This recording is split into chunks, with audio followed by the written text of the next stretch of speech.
Okay. So this is a short story that will probably end up being a novel at some point. I woke up hungover in a house that smelled cleaner than mine did. The sound of a shower running was my cue to leave. I walked out of the apartment into the smell of bus fumes and the rush of important people going to even more important places.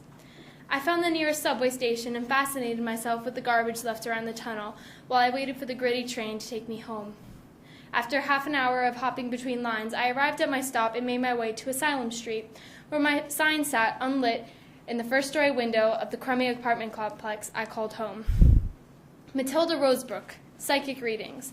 The only remnant of my acting career is the stage name that occupied the pink, obnoxious sign. I breathed a sigh of relief when I opened the door to my incense-filled apartment. Home at last, I thought. I poured myself a cup of coffee and surveyed the dimly lit apartment, decked floor to ceiling in colorful cloths and unlit candles that slumped to one side in defeat. I felt like following suit. My round table was occupied by a singular lit candle, and across from me sat Marie Masters and her granddaughter Delaney. Eugene Masters, I am calling out to you from the other side. If you are with us, give us a sign. I subtly breathed on the candle, causing it to flicker. The two women gasped. Eugene, Mrs. Masters called out in a frail voice. Eugene, I miss you so much. Is he in heaven? Is he at peace? Her questions became more urgent as she continued reading. Eugene has found peace on the other side. He misses you and the rest of your family, but waits for you all to join him in your own time. I used to feel a pang of guilt every time I lied, but the pang has faded into non-existence. The rest of the meeting continued normally, and the Masters left happy and $250 poorer. 2 tarot card readings later, I was ready to get drunk. The next thing I remember is playing chicken with a pair of headlights. I was legally dead for 2 minutes of complete insanity. When I died, everything turned black. The darkness was warm and comforting. It felt like I spent an eternity in the black embrace. Then I was sucked into what I'd like to call the rabbit hole. My entire existence flew before my mind. I popped up in New York City, the same place I was hit, only there was a man standing in uniform before me. What's happening? Where am I? The last thing I remember was a taxi. I was cut off by the man. Matilda Rosebrook, he boomed. Day in and day out, you tell lies to our loved ones. Are you talking about my business? That's only to keep me afloat. I know it's wrong. I was cut off again. You are a crook and are hereby sentenced to live with the powers you claim to have. By the power vested in me as an archangel of God, I doom you to help the dead for the rest of your days. He paused, then added, I do this for my wife. I stood shaking, stuttering out excuses as I realized that this man was Eugene Masters.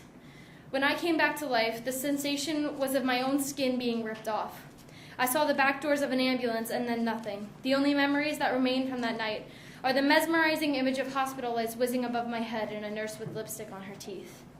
When I finally woke up, it was 10 days later. I noticed the pain when my lungs expanded and the dull throbbing on my right side. The nurses told me I had broken several ribs in my arm. A few weeks later, I was back at home with instructions to refrain from strenuous activity.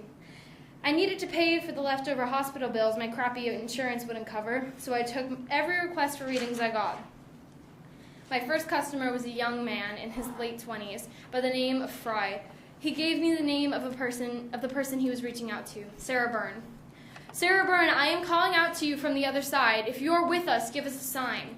It was the same spiel I gave every time, and I was about to make the flame of the candle flicker when all of the candles in the room went from fire to smoke. The room was lit only by the thin rays of the setting sun shining through the cheap plastic blinds. I felt a breath on the back of my neck. Slowly, I turned my head and saw a pretty blonde-haired, blue-eyed girl with Southern Belle practically radiating off her.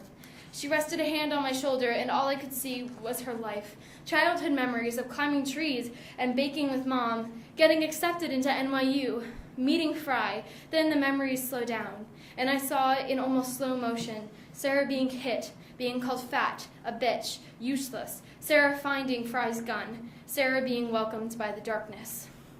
It was you, I murmured. What? She knew the only way away from you was death. You practically killed her.